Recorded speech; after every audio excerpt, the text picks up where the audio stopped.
suga muga dara tura pura pura.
This song is really important.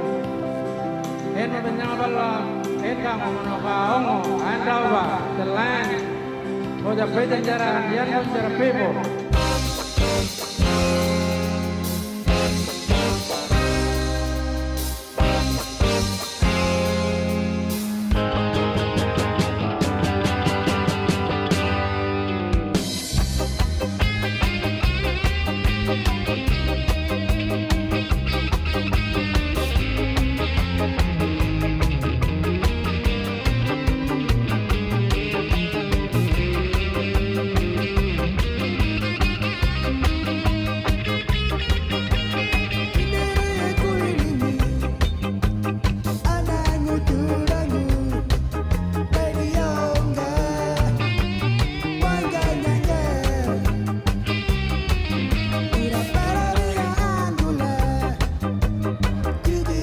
Today I am remembering the day that we have started the land right.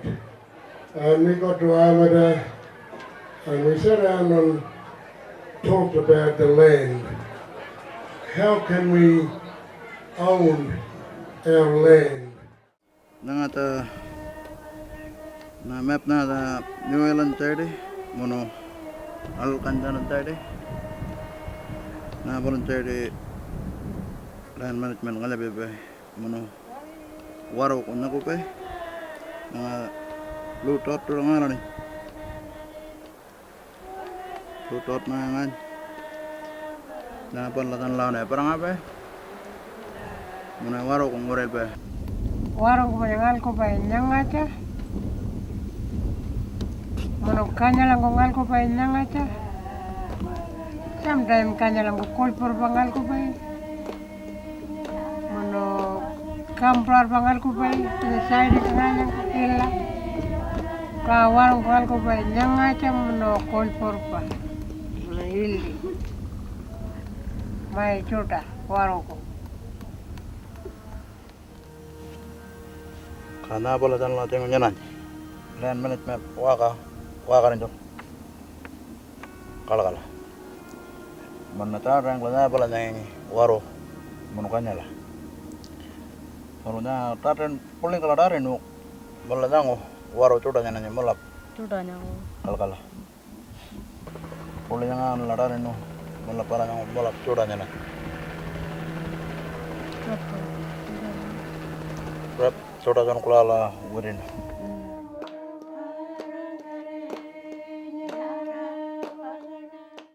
Well, it's good to see Napa water crying up, you know. How many water we got around here? I like it, you know. Because when I was a kid, I grew up here. I don't know if there was a water around here, you know. Yeah, my mother used to talk about.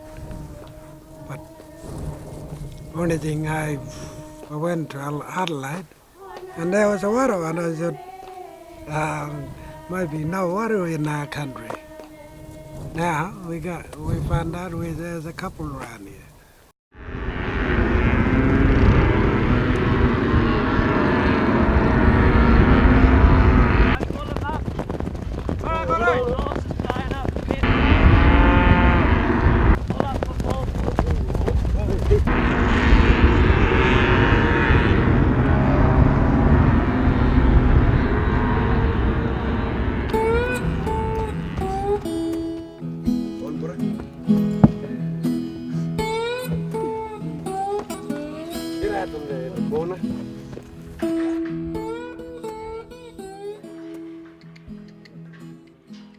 This is the first time we've done this project down here. It came up because it's developed from the Pastoral lease program. These blokes want to get back into the pastoral industry, and this is a step. They've got the horses. We're going to show them how to start their horses. They'll then, when they finish this course, they'll take the horses that they've actually started home back to their communities, and then they can ride them and start doing the cattle work under the management of the APY Land Management Unit. We're here doing 3 weeks worth of horse starting. That's getting the wild horses in, getting them to the point where we can saddle them and go for a ride on them. And then we'll give them a spell, and then they'll bring them back to continue their education later on. I got my own cattle back at home there. I got a Santa Gertrudis and probably mixed Brahman and Dropmouth. I think now on, probably got a couple of boys getting ready up to like riding horses now, and then after that, if I need them boys, probably come up there, do a bit of mustering with me. But from now on, probably we got someone else doing for our job there. Yeah. I'm doing this course is part of like when we had no horses before. And now we start breaking the horses, so we need like for working and stock and all that thing. And it's really good. Like, boys been busy for probably for nearly two and a half weeks now. It's really important. Like some of the people now sitting around at home there, but like all them other young fellas should be here with us, like doing this job and learning how to break a horse, and it's good for all the young fellas to get involved in. Like when they see this thing, what we're doing here, double dang, maybe another one come up again.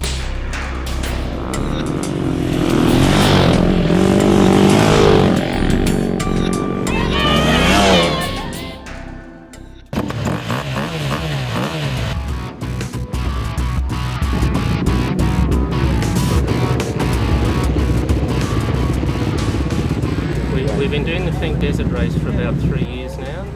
The first year we had 7 young fellas in it, and then last year we had 17, and this year we've got 25.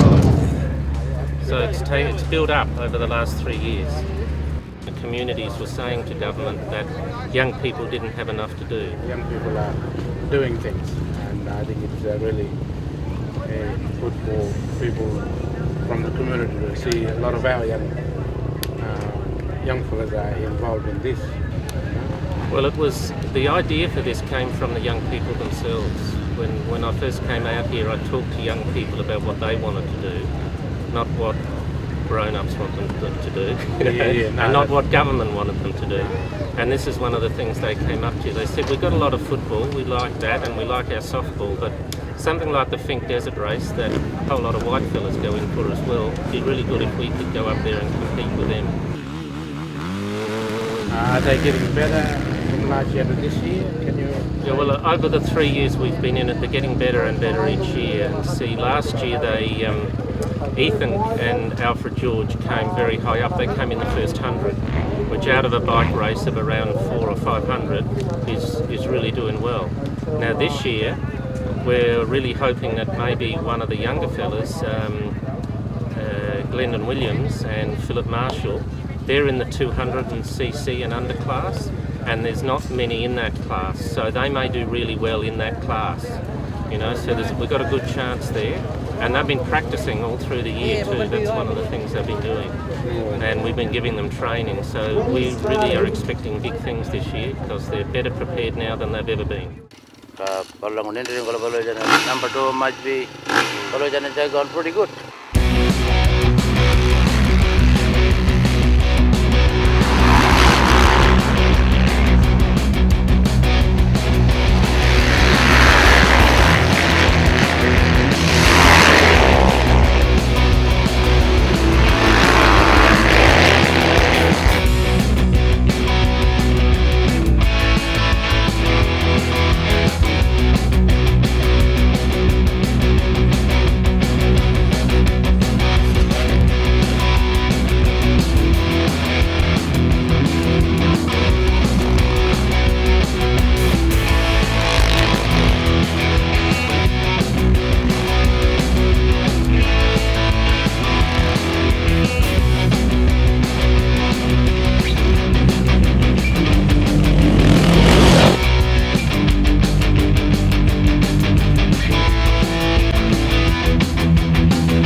I just left him 30 k's off.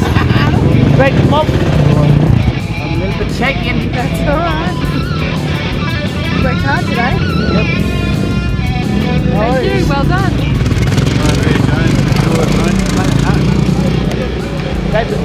Robert.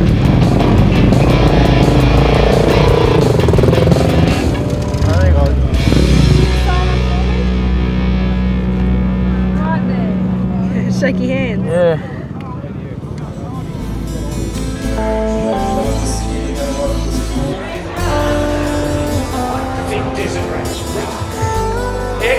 6-1, Isaac Elliott. It's been absolutely fantastic. I'm not fantastic, not going to do it for a job next year. There's no worries about that. And I can't work out, why can't we have one every weekend?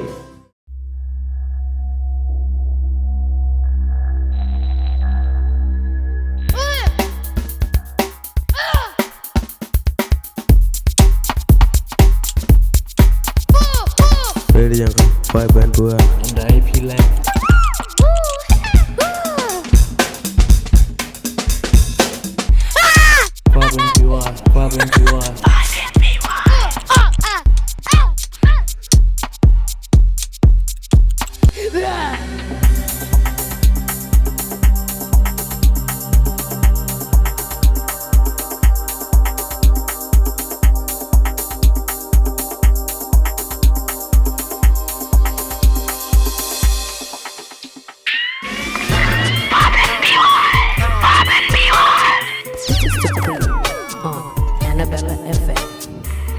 APY 101.7 or 101.3 FM.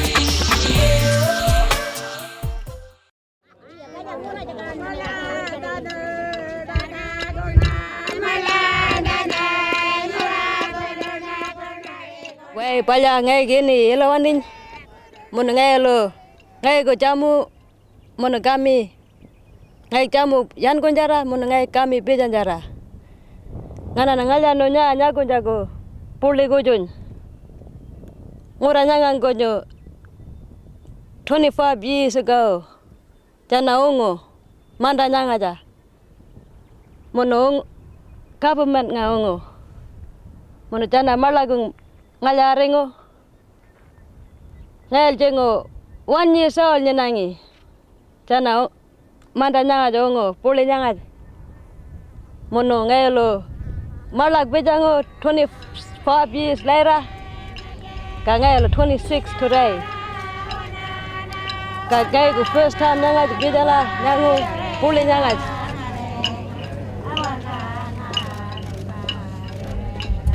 Today's a very, very special day to recognise 25 years of the Anangu having the official title under Western law of Uluru, but we know that the Anangu have been traditional owners here for thousands and thousands of years. So it is a very special day, and it is also special for Aboriginal people right across the Northern Territory and Australia to show the importance of the struggle of land rights. The government should have listened carefully, but they don't want to, and I said, okay, hey, come here. This is how we want to do it. We want to own it in your law so that we can then share it with you, which we are sharing it with Australia, Park Australia and the government, as well as everybody. G'day. One thing about a road trip is there's a lot of road. We've been driving. We came down from Alice last night, or yesterday and last night. That's about 5 hours. Another hour this morning. There was a plane trip before that, and 5 hours driving before that. Now we're finally here to pick up the band.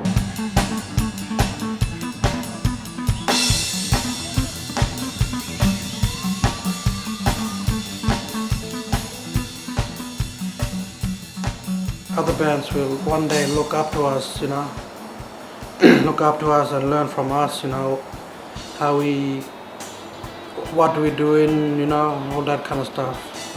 Like, you know, when you get to those areas in music, like, it's not a hobby, you know, it's a business. In the mid-80s, I sort of played, but I had a lot of problems with my drinking. That's what sort of kept on intervening in my music career. I've always liked being there with a can of beer in my hand, but now I've found out what damage alcohol can do to you. So most of the one song I wrote was about myself fighting the problem with alcohol. I think music playing, band playing in communities, sort of, when you've got a band equipment, it helps. Like people that suicidal, like hanging themselves, things like that. You know, getting them out in the open, getting them out there so they can sit down and watch the band, probably have a dance. I reckon that's one thing good about band playing in the community. Old people has always respected rock and roll as for young people, and traditional law, the law itself is, you know, the old, that's up to the old chilbies, old men. And young people like to reinforce it. After playing bands and going out playing football, they come back, and when it's ceremonial time, they go with the business. So it's really not affecting the traditional life of Anangu. There's other good bands as well. There's Thunderboys, they're well known on the APY lands. People, well, you can say people love them. There's also a new band that started, Red Sand Band. Red Sand are from Amata.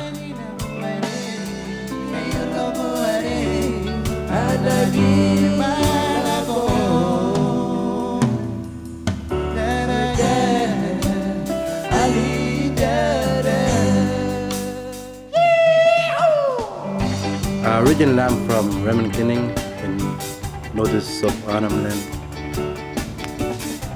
So yeah, it's, you know, a long way from home.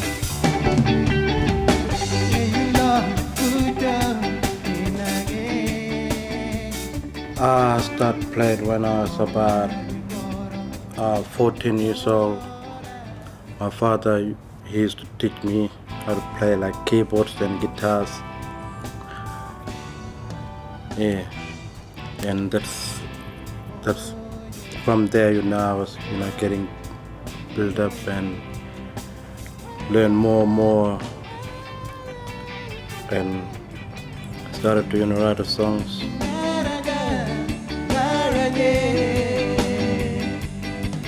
Music is, you know, good. I mean, like, I'm looking forward, you know, because music is number one to put, you know, like put up like my language and like my culture and like this land to keep up, you know, so all world can know.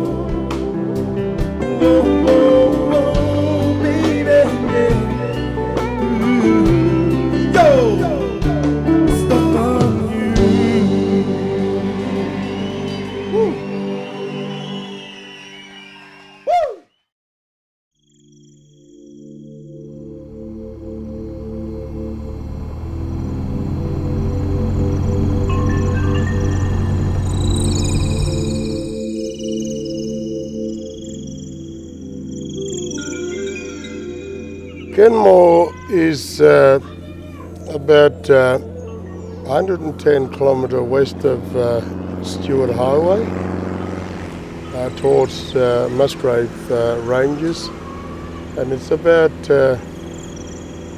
30 kilometres east of Ernabella, which is on the end of Musgrave Ranges. And one thing good about is Kenmore is owned by a Fraser family. The cattle station is owned by the Fraser family, and we're really enjoying it.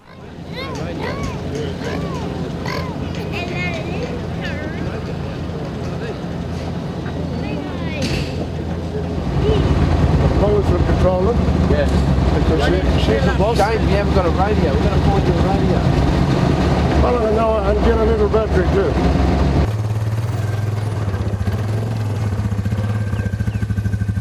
He's always careful, this boy. He look after his machine, and others will jump on and try to wreck him, but he'll get it off and look after him. That's his baby. And others have wrecked theirs, motorbikes, flat tire, and other bull catcher, got no brakes, so they've got to be more like him, and he's trying to be a head stockman when he grow up. His mother is a manager for the cattle here, Kenmore Park, and he's managing the company called Musgrave Pastoral Company.